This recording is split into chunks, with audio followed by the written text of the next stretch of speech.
Well, opening day at Saratoga, July 22nd, 2011.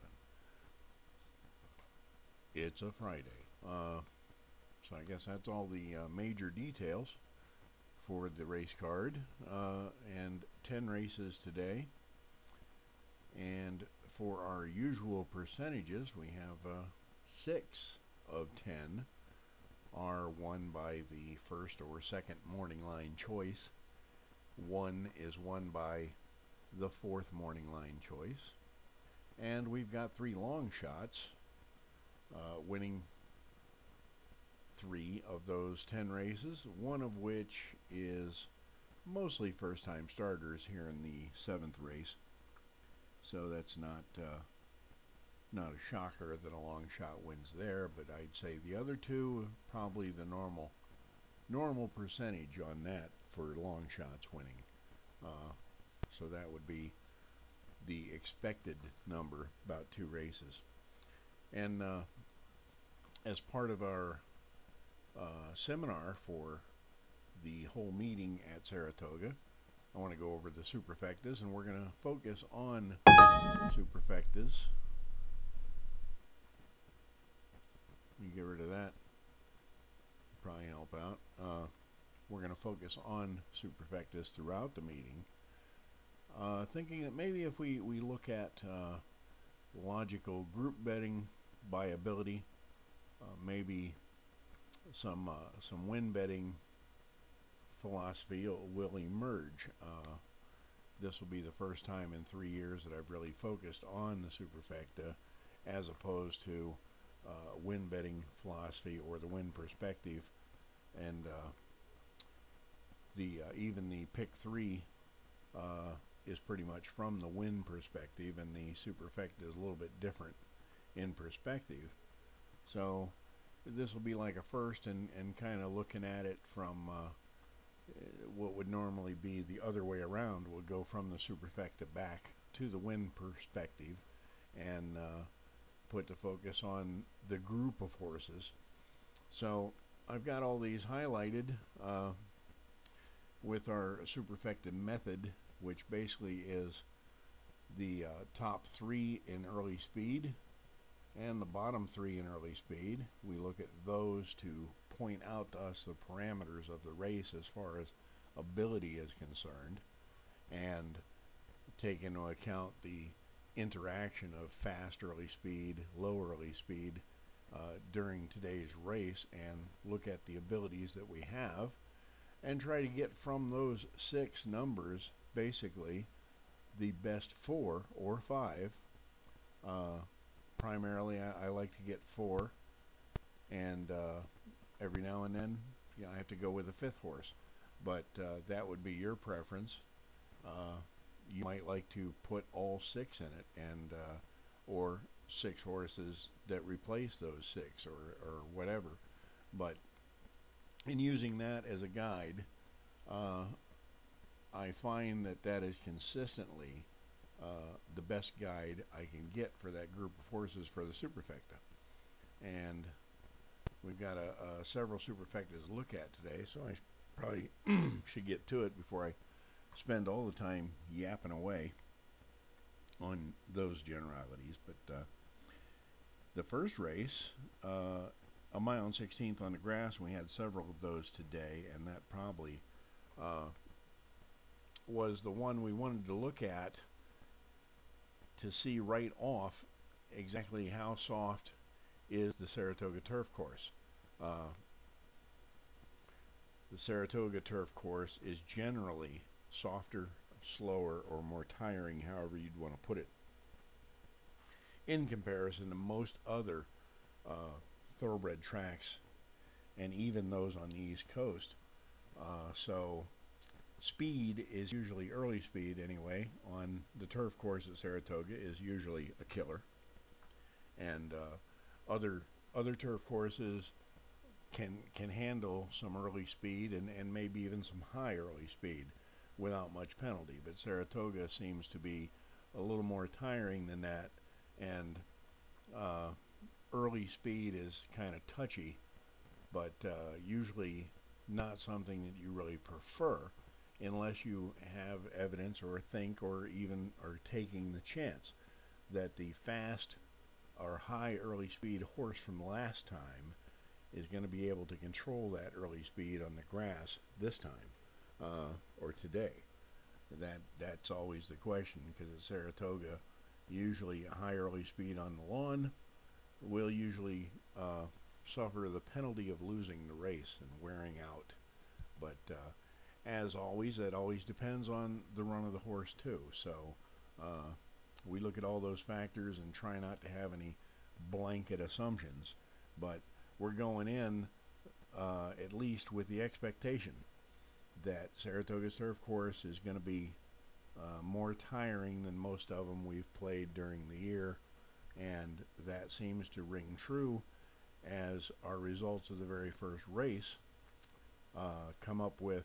We've got some nice ratings on two horses with 92 early speed from last. Simple pick number 10 and number 6 at 73.92, which 73 is a very good range for ability for this kind of race at Saratoga, and that is proven by the winner at 78. And even my fifth horse here, I put in a fifth here, number 8, for that reason, because 69, even at 90 early speed, 90 might be stretching a bit for Saratoga, but that's about my cutoff line, unless there's something really special about somebody faster. But on the very first race, we get evidence that the usual numbers are still good this year and will be, as we expect. We have number 7 is a 63.86. I believe that's the favorite, and that one comes in third, as many favorites do. The ones that don't win usually come in third. But number 1 is the one that shows our big run in the stretch type of number for this distance at low early speed, and we always take that to mean that there'll be a good run today, especially when that early speed from last is very low, as this is, and a mile and 16th is plenty of room to work. So that's why number 1 is in here. So we come up with 172 as the key horse and our low rating, and 9 and 8 for the first Superfecta. The 10-cent version pays $167.20, a $12 bet, very profitable. And if you were to bump it up to $1, you could probably go home already. But why would you want to do that? Because there's plenty more action where that came from. And in the second race, we have the same distance and on the grass also. And this one shows us how good this 120 number is. Key horse is 118.80, low early speed last, and again second choice. Number 1 wins, pays a decent mutual, $9, but our simple pick is fourth. That's where a little higher speed sometimes pays, but it's not that high early speed, but it is a very low run number. So it might not be a big surprise that, that horse ran out of gas a little bit, come in fourth, especially in the face of number 1.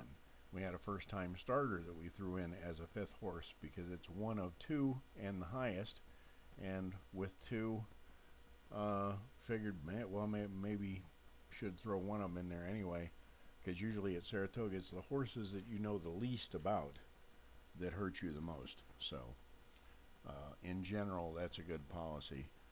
And in the third race, 6 furlongs, our number 5 wins it off of what would seem to be kind of slow early speed last time. Number 2 is second, trying to repeat high early speed performance last time. And on the bottom end, we've got our not lowest, but next to the lowest, number 9, and number 8 at 254.91.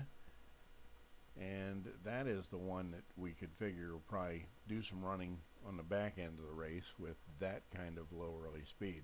We drop our key horse and number 4 out because they're really kind of out of range.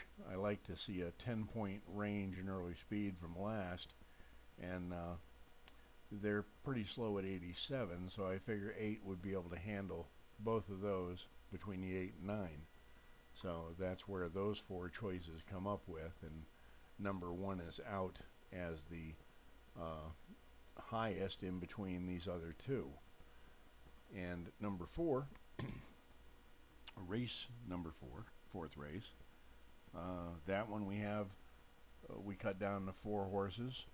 Key and simple are included, and the key and simple will probably be involved in the Superfecta 60 to 70% of the time, and so you always want to take a look at both of them and most likely include them unless you have a really good reason to exclude one of them. Usually the simple pick will get excluded from a lot of turf races just for being too high on the early speed, and sometimes, as we saw in the last race here with number 7, the key horse gets excluded for being too low in the early speed to really finish with this group, and a big factor on that in the 3rd race here is the 6 furlong distance.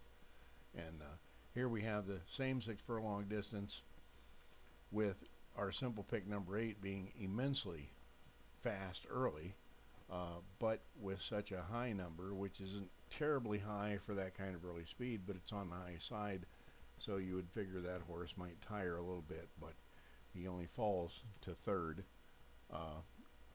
which is often the case. And our key number 10 manages 2nd, and a horse very close to par, number 4, is the winner. And as you go through races with Ability X ratings, I frequently get the question, what are we looking for? Basically, in all cases, all distances, all surfaces, you're looking for the horse that runs or can run or figures to run close to the par today. That kind of an execution is usually what wins the race, a good, even, steady, sustained effort, and that's what the par is the average winner's par. And here we see that in action with the 4th race, and number 4 being at 312. Very close to par, the closest to par of the other horses, and that's your winner. Sometimes that's a significant factor, and that's the only factor you need right there. But in the Superfecta, it plays a role because it's not one of our top 3 or bottom 3. He's right in the middle of the chart. So the middle of the chart is usually where you find the good par runners. And I'll have to go to a part 2 for this to finish up here, amazingly. So I'll cut off here and have you part 2 ready to go here in a minute. See you then.